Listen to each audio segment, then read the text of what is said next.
Welcome to the KOMO Sports End Zone podcast with KOMO Sports Director Nico Tamurian and Najee Moye.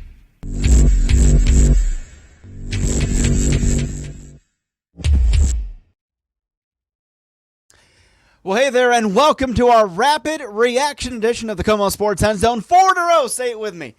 Wow, what a win for the Seahawks. What a stretch for the Seahawks, undefeated since that bye week. And really, when you think about it, where things stood, I know we've talked about this in recent weeks. Think about where this team was after that loss to the Rams way back over a month ago, November 3rd. And it was kind of like, okay, what's going to happen here? Then they come back from the bye week. They beat the Niners on the road, beat the Cardinals in Seattle, beat the Jets on the road, and now they have swept the Arizona Cardinals, a team, mind you, they have not lost to since 2021. So what to unpack in this game? Well, it was a win. It was a different kind of win, right? Remember at Lumen Field, they won 16-6. Down in the desert, in this game, they win 30-18. The 18 coming on a weird two-point conversion. The Cardinals trying to get a little closer, but certainly the Seahawks would not let them in the door. Jason Myers with 3 field goals. Can we talk, though, about the career day for Zach Charbonnet? What an outing. And so when you saw that Kenneth Walker III was out, especially understanding some of the issues the Hawks have had on the ground, right? You were probably a little bit worried. I know, I wouldn't say I was worried, but I was kind of wondering where the ground attack would come from. And lo and behold, here comes Charbonnet, 2 touchdowns, 134 yards on the ground. Let's not forget, though, 59 yards through the air. And it was one of those things where when you really look at it, that was a situation where he was the safety valve quite often for Geno Smith. And without a doubt, it saved a lot of plays, right?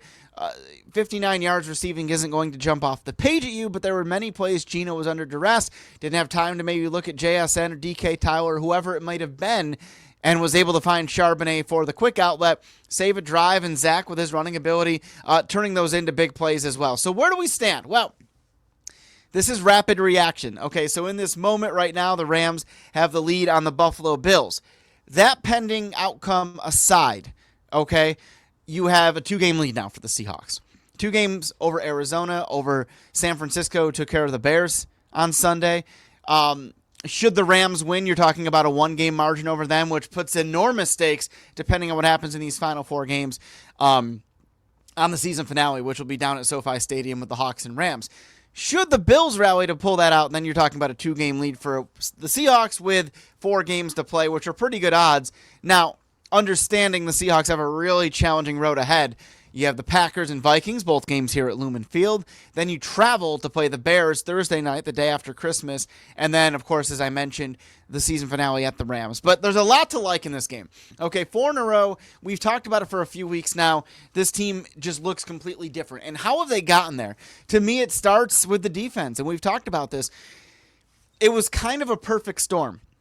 You had the scheme starting to click, which is why Big Cat Leonard Williams has just been on another planet over the last month. You also acquired Ernest Jones ahead of the Buffalo game. Now, it wasn't an instant impact per se. I mean, that's a really difficult transition to switch teams midseason and then start in a play-calling mode, so to speak, on defense. Yet Ernest Jones found his groove pretty darn quickly and has been awesome for Seattle. And I think that's what I mean by a perfect storm, is that his coming in has been a game changer. Every one of the Seahawks that we talk to just talks about how special he is. And I love the first thing Ernest said when he arrived in Seattle. What kind of player are the Seahawks getting? He said, "You're getting a dog." I mean, how do you not love that? And he proved it. He had an interception in this win over Arizona.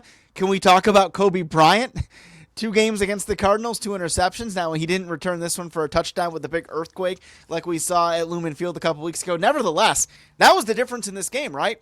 You win by 12, essentially 2 touchdowns, and you got 2 scores on 2 interceptions, both Jones and Kobe. Certainly Jones returning it to the 19-yard line, leading to a Jackson Smith and Jigba touchdown. But Jones also had a nice return, both interceptions, leading to 2 Seahawks touchdowns, and the Seahawks win by 2 touchdowns. If you want to pare it down to a basic fact, I mean, you could look at it that way. You really certainly could, because from there the defense had it. No question about it. The Seahawks went into the second half leading 24-10. They win this thing 30-18. And so 1 score each side, 2 field goals really if you want to look at it from the Seahawks, but 1 touchdown and 2-point conversion from the Cardinals. This Seahawks defense is for real. Now, it'll be a big test. The Vikings put up all sorts of numbers today. They've been really good this year. The Packers are always dangerous, especially in the ground game where the Seahawks have been playing much better, although James Conner did almost hit 100 yards today. But, it's one of those things where you have to really look at things and understand that you're in a really good position. But you're only in a really good position as long as you keep winning, right? It's one of those deals where, okay, you have this nice lead. You've been in first place for a couple weeks now. But the second, when it's this tight, and understanding that the NFC West championship is probably the only way you can get in. Although, 8-5 is kind of on par with what the Commanders are at, and they're a likely wild card team. So let's not rule out the wild card just yet. But hey, if you have a chance to win the division for the first time since 2020, let's focus on that. And certainly what is a lead at this moment, and definitely will be a lead heading into next week's action. We're just going to monitor and hopefully have an update for you before we wrap up this video. But hey, how about it? There's a lot to take away from this, and it's all positive. There's if you want to nitpick, there were some tackling issues at times, okay. But I don't think you leave any game without something to clean up, right? And the idea that this is a pretty darn good Arizona team, okay? And you swept them.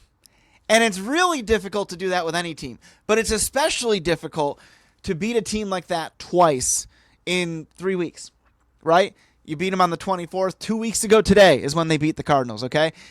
In between that was the win over the Jets, obviously, last weekend. And here we go today. They do it again. So this is really special from that perspective alone. I think that when you look at it in that way, yeah, this is a Seahawks team that has turned the corner. This is a Seahawks team that has seemingly figured it out. It's all about keeping that rolling now. Mike Macdonald always talks about stacking wins. This is what he means. Okay, so that's our takeaway from this. I love how Geno finished 24 of 30 passing. No interceptions again. We'll take that. Over 200 yards. But again, the ground game was the big deal here offensively. The fact that the offensive line, which has been much maligned all year, right? Injuries, you name it. It's been an issue.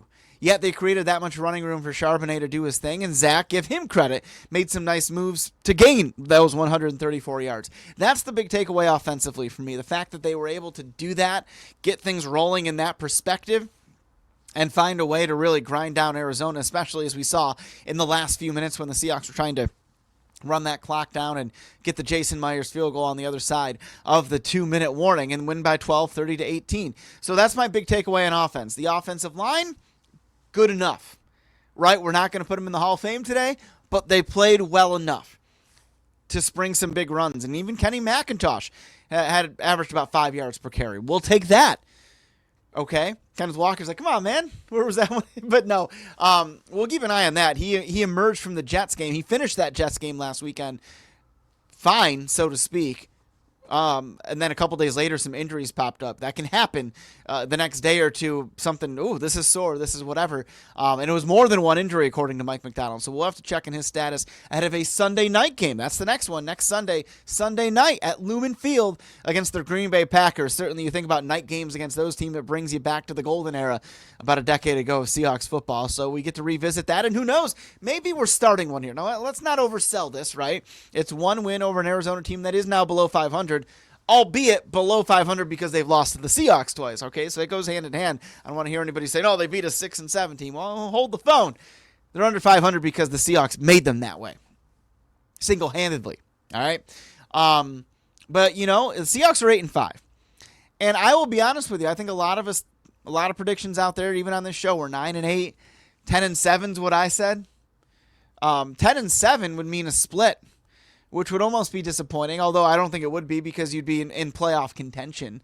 But 10-7 is highly reasonable. Green Bay, Minnesota, Chicago, the Rams. You're in good shape, and you've put yourselves there by things falling into place. Things feel really good right now if you're 12, no question about that. And I will add that the Rams have scored, so they're up under the 2-minute warning. So let's say that result holds, and the Seahawks will have a 1-game lead on the NFC West.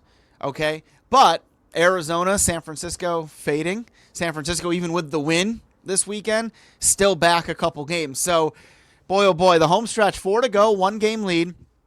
Unless the Bills pull off something crazy here in the last couple minutes. Never know that guy Josh Allen back there as we saw at Lumen Field. But let's wrap it with the understanding that should that result hold, it'll be a 1-game lead with 4 to go, which could mean epic proportions on that season finale. But first things first, Hawks get a huge win. The defense continues to play really well. Maybe not as dominant as we saw against the Cardinals the first time, but they forced turnovers. That was big. They did more than enough to help this team win this offense, which, again, 2 of their 3 touchdowns, the direct result of the Seahawks defense forcing turnovers. So you love to see that. The offense, hey, they capitalize on those things. Were either side of the ball perfect in this game? No. You didn't have to be. You had to be good enough, which they were, to beat the Cardinals for a second time in 3 weeks. 8-5. Let's see what they can do on Sunday Night Football. This is your rapid reaction, KOMO Sports End Zone. We love bringing you this perspective. We're with the team. I'll be at the VMAC all week this week to see how they shift gears for the Green Bay Packers. So we love giving you that perspective, and we'll bring you our preview of the Packers later on this week on the KOMO Sports End Zone with my guy Najee Moye. But for now, go Hawks. 8-5, 12-point win over Arizona.